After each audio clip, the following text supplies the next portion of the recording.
250 mètres de profondeur et 80 mètres de largeur. C'est l'une des plus grandes cavités souterraines en France. Et dans ce décor somptueux, de drôles d'oiseaux jouent les funambules pour le bonheur des visiteurs. C'est quelque chose de stupéfiant. Là, on se dit, mais il faut avoir vraiment du courage pour se lancer là-dessus et surtout pas avoir le vertige. Voilà, mais vraiment magnifique. On a la chance de le voir parce que je pense que c'est pas tous les jours. Puis c'est quelque chose d'inattendu et ça fait toujours plaisir.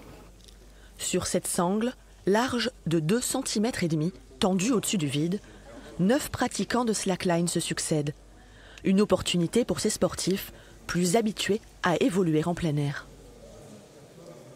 C'est magnifique. Quand on se tourne sur le côté et qu'on voit ça, c'est extraordinaire, quoi. Moi, j'avais jamais fait ça dans une grotte, ça vaut le coup.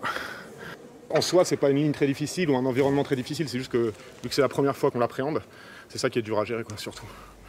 Pas facile, effectivement, de trouver son équilibre dans cet environnement atypique.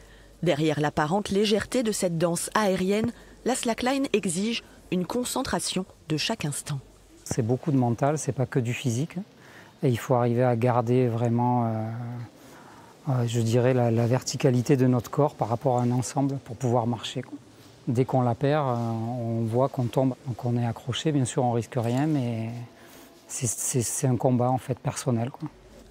Pour le gouffre de Cabrespine, cette démonstration s'inscrit dans la volonté d'innover. Ça rajeunit l'image du gouffre. Ça rajeunit l'image du gouffre. C'est ce qu'on avait fait avec la passerelle de verre, c'est ce qu'on a fait avec le parc d'aventure souterraine l'an dernier, où on amène des gens faire de la tyrolienne au fond du gouffre. Voilà, ça permet d'attirer un public plus jeune dans les cavités. Un coup d'essai ce week-end qui devrait se renouveler. Le site espère proposer des spectacles sur slackline dans les prochains mois.